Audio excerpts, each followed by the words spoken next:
I was 21 years old, standing in front of a classroom full of 12 to 14-year-olds, and I was thousands of miles away from my family. I had a degree, a certificate, a job, and a title, but on the inside, your girl felt like a fraud. I kept thinking, how am I the real adult here? When are they going to realize that I don't know what I'm doing? That voice, that doubt, that fear became pretty familiar because it followed me into law school. It followed me into the courtrooms. It even followed me onto YouTube. And the wild part is, I've gotten the degrees, I've taught the classes, I've run the law firm, I've closed the six-figure deals, and still our good old friend imposter syndrome shows up. But here's the thing, so have I. See, most young professionals and ambitious entrepreneurs struggle to make the necessary pivots in their lives and careers because they feel like frauds. They feel like they aren't good enough and talk themselves out of the bold moves because of the massive discomfort they feel. So today, we're going to talk about imposter syndrome and how to move through it successfully. Just so we're on the same page, what exactly is imposter syndrome? According to the Oxford Dictionary, imposter syndrome is the persistent inability to believe that one's success is deserved or has been legitimately achieved as a result of one's own efforts or skills. So it isn't about not being good enough. It's about being somewhere you weren't conditioned to believe you belonged. It's self-doubt that can trigger perfectionism and anxiety, and you may struggle with it in some areas, but not in others. So for example, I sometimes feel self-doubt when it comes to my success using video, even though I've literally written a book about it. But I don't feel as much self-doubt if I'm talking about how to prepare a lesson. I felt imposter syndrome as the new girl in my high school, trying honor and gifted classes for the first time. I felt it again when I started teaching middle school at the age of 21, thousands of miles away from my family. I felt it when I passed the bar and officially became an attorney, and again when I started my practice. My legal mentors had told me that to become a great attorney, I needed to go to court in real time to network and just to see how things were done. I remember going to court, a full licensed attorney, and being too scared to go where the other attorneys were. You know that part of the gallery in front? I refused to step out there. So I showed up for a few days and just sat in the gallery with the other people in court. The voice in my head was like, what if you go up there and make a fool of yourself? You're probably just gonna get in the way. It's way better for you to sit back here. Imposter syndrome made me feel like I needed additional permission to show up, even though I did the work. I went to law school, I got the degree, I studied for the bar, and I passed. But see, that's the thing about imposter syndrome. It makes you feel small. It makes you feel powerless. But that isn't where the story ends. I did eventually get the courage to step beyond the gallery. It took some time and some inspiration from a friend, but I did it. I built the law firm and I represented the big clients and grew the YouTube channel and wrote the book. I felt like an imposter each time, and this is what I learned. Here's what they don't tell you about most high achievers, right? Most of us feel like imposters frequently. The truth is that there are a few different reasons why this occurs and why we feel like we don't belong. The first reason is that many of us have been socialized to feel this way. Minorities and women may have been taught that they have to prove themselves over and over again. So as a Black woman in a predominantly white space, I do stick out, and sometimes I don't fit in. But that doesn't mean I don't belong, even if I feel really, really, really uncomfortable. Imposter syndrome isn't just about confidence. Imposter syndrome isn't just about confidence. It's about conditioning. If you've spent your life in systems that weren't built for you, education, law, business, you've likely internalized the idea that you need to constantly prove your worth. That's not weakness, that's survival. You are actually navigating exclusionary systems that, to be frank, are working the way they were built.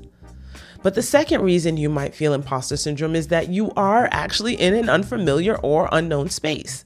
The genuine lack of familiarity can create natural feelings of uncertainty and doubt regardless of your background. You might not know how to navigate it. And that was also the case for me as a new lawyer. I didn't know all the rules of the court, but that was okay. Years ago, a therapist told me something that I've never forgotten. He said, your feelings are honest, but they aren't necessarily truth. That means that what you feel is real and in some ways uncontrollable.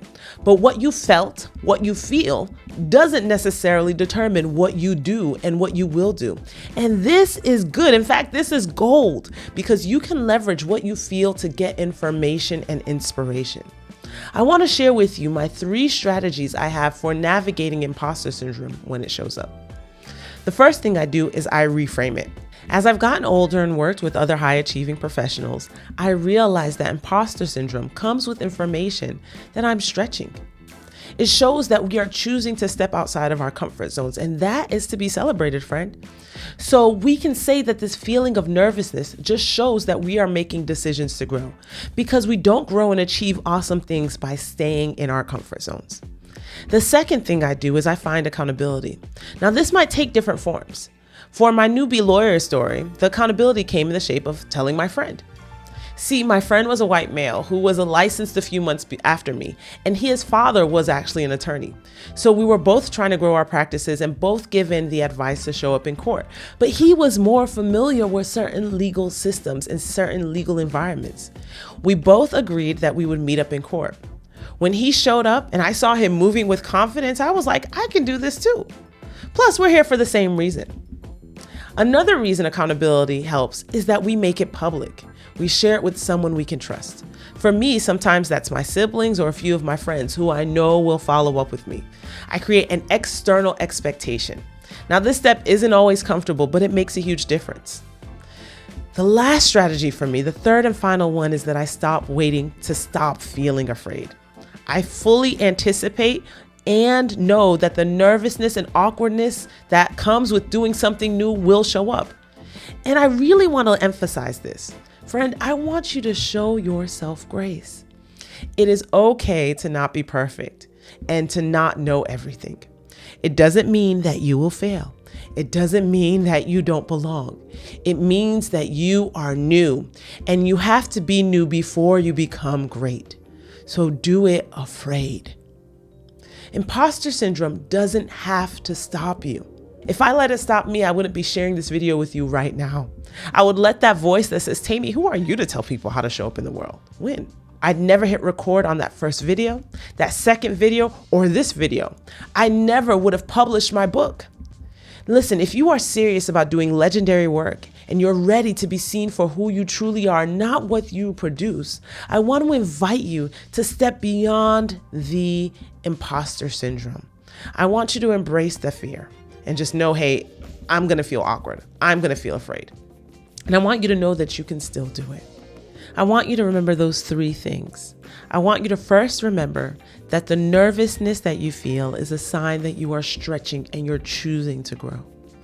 Second, I want you to find someone to hold you accountable. It can be a friend who's doing the same thing that you're doing, or just someone you know who you can trust who will follow up with you. And third, I want you to make a decision to do it despite how you feel. I want you to do it afraid. I want you to do it nervous. I want you to do it even awkward. I just want you to commit to yourself that you will do it. Okay? Now, if you're serious about doing legendary work, there's some more tools that I want to share with you. If you're ready to be seen for who you truly are and not just what you want to produce, I want to invite you to my Executive Visibility Intensive. This isn't about performing or pandering. It's about positioning and impact.